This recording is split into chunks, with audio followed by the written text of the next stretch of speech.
welcome once again to M5's English language learning program, Let's Speak English. I'm Gav Duncan and I'm here on your TV screen to help you learn English. Now, are you sitting comfortably? Yes? Good. And are you ready for today's lesson? Yes? Good. Okay, well let's learn English together. And hello again, people. Hi, welcome and hello. Now, we all know what day it is today, don't we? Yes, damn right we do. It's Thursday. And that means that we're moving past the foot of Colossus and we're getting closer and closer to Friday. Hooray!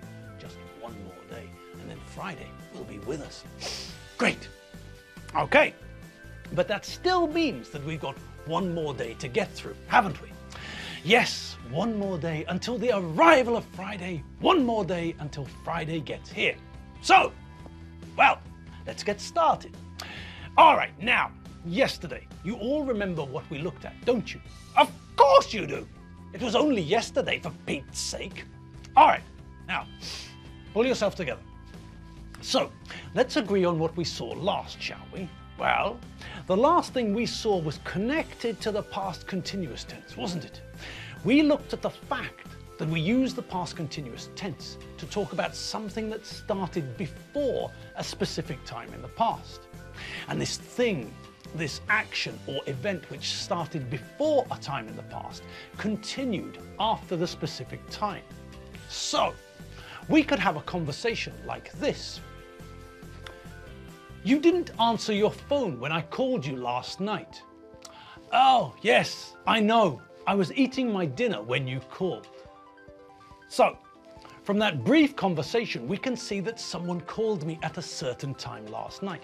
But before they called me, I started doing something. I started eating my dinner. And when they called, I was in the middle of eating my dinner. I started eating my dinner before you rang, and I finished eating my dinner after you called. Okay, now, as I'm sure you all remember, we looked at how we form positive and negative sentences with the past continuous tense. We know that we have to add the adverb not to the correct form of the verb to be to make a sentence using the past continuous in the negative. We also saw how we change things when we want to make a question with the past continuous, didn't we? Well, in actual fact, we've seen how we have to change things about when we want to ask questions in all the tenses we know and use, haven't we? We know that instead of starting the sentence with the subject and following with the correct verb, when we're asking a question, we start with the verb and follow with the subject. And of course, we all remember that we have to bung a question mark on the end too. Okay, so we're getting closer to the new grammar, but we're not there yet. There's still something we have to briefly look at one more time, and you can all guess what it is, can't you?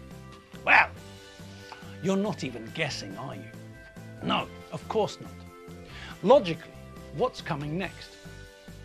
Think about it. We've looked at the present, we've looked at the past, so what's next? Yes, that's right. We're turning into Michael J. Fox. And yes, you heard me correctly, but let's try that again. The actor Michael Fox has a middle initial, doesn't he? Yes. And what is that middle initial? Which letter of the alphabet is it? It's J, isn't it? Yes. It's the letter between I and K. It's the letter J. And I don't care how many times you've heard it pronounced incorrectly on Hungarian TV. The middle initial of this man's name is not pronounced G. G is a different letter. G is the letter which is between F and H. His name, that actor's name, is Michael J. Fox. There is no G in his name. That letter, that initial letter, is a J, not a G. Listen to the difference between them. J, G, J, G, J, G. Can you hear the difference? Yes? Good. If some of you can't hear the difference, then clean your ears out. Think about the alphabet. A, B, C, D, E, F, G, H, I, J, K. The letter between F and H is not J, it's G. The letter between I and K is not G, it's J. They're two separate letters, people. The Japanese company that makes electronic things is not the Gapan Victor company. Gapan isn't a country. That company name is the three initials from the words Japan Victor Company. Japan, not Gapan.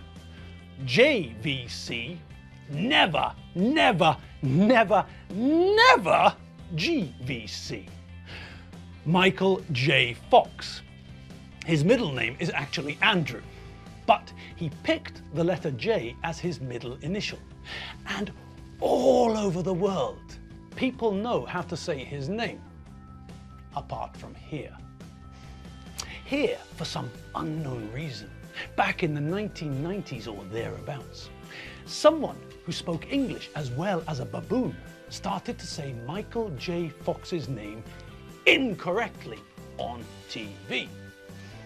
Presumably, this was the same person who also didn't notice the fact that the first letter on their video player was not, in fact, a G, but another letter, the letter J.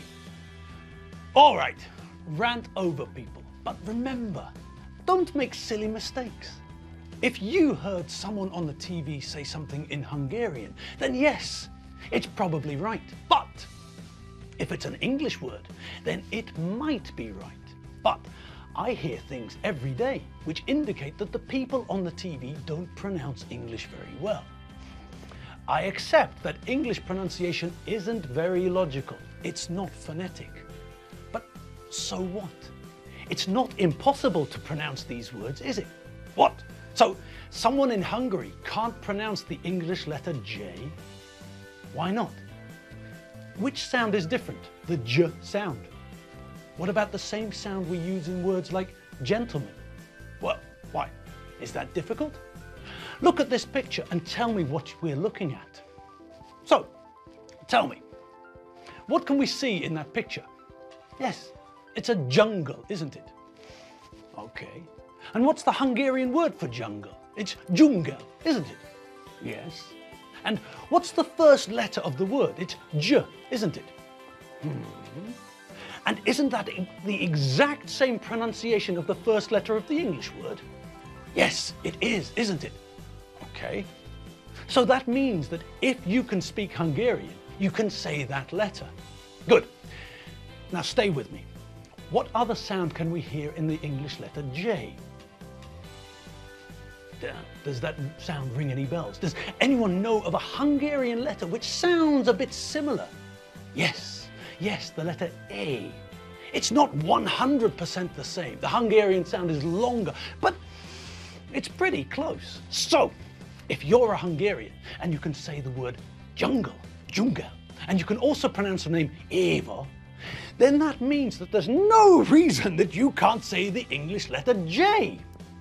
And again, if you can say dzsungel and the letter E, then again, there's no reason why you can't say the English letter G. Think about my name, and think about my middle name, Gavin and John. Okay, so how do we spell my first name? G, that's G-A-V-I-N. Okay, and what about my middle name? J, not G. My middle name is not Gon, it's John. So J, not G, O-H-N. It's not difficult, people. You just have to remember that not everything you hear on the TV or on the radio, well, it's not 100% accurate, especially if it's a foreign word. And don't think for a second that this is a Hungarian problem. Think about the mess that English sports commentators make every single day when they try to pronounce Hungarian names, Spanish names, French names, Czech names, and Polish names. All right, back to the grammar. What's coming next? Yes, we've had a look at the past. Not all of the past, but some of it. And we've also had a look at the present. Again, not all of it, but some of it. And that means that now it must be time for us to have a gander at the future. It's time to say Michael J. that J. Fox's name correctly and head back to the future. Okay, so who remembers what we learnt about the future? All right, well, let's start with will, then we can move on to going to, and then, well, there are a couple of other bits and pieces, aren't there? Yes, but that can wait for now. For now, we're going to have another bash at will. All right, so will.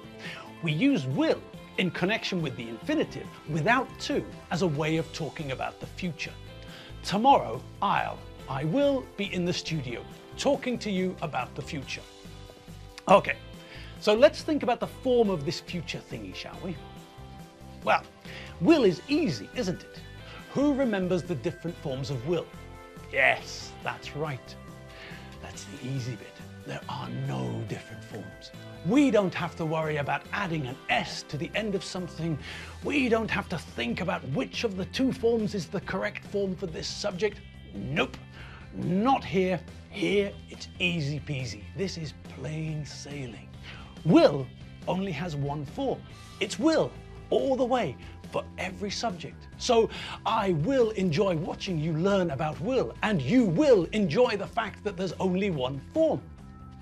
All right, well, that's really simple, isn't it? Yes, I will, you will, he will, she will, it will, we will, you will, and they will. It's all will, the power of will, willpower. Now, of course, we normally abbreviate will, don't we? Yes. So that means that we normally cut off the first two letters, add an apostrophe, and then stick on the last two letters, the double L, like this. I will, I'll. You will, you'll. He will, he'll. She will, she'll. It will, it'll. We will, we'll. You will, you'll. They will, they'll. Okay, simple pimple. Subject, followed by will or by the abbreviated version, and then a verb in the infinitive without to. This morning at 6 a.m. I was in bed. I was sleeping when the alarm clock went off. Now I'm talking to you from the studio. When I finish recording, I'll be at home. You can call me tonight. I'll be in. So, that's simple enough, isn't it? Yes. But what about the negative?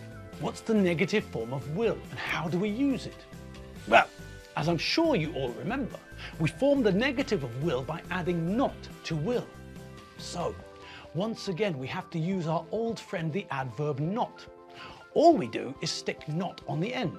So, I will is the positive form we use to talk about the future, and if we want the negative, we say I will not. That's it. Nothing to be scared of.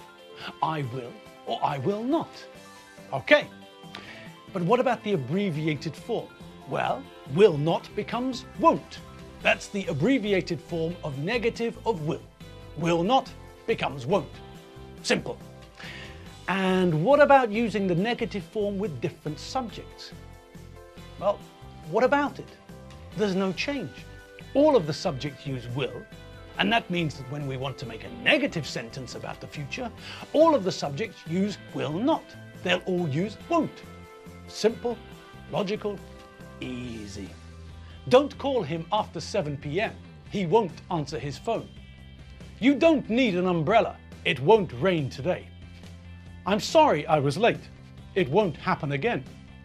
Okay, so we know that we use will together with a verb in the infinitive without to for all the subjects when we're talking about something in the future.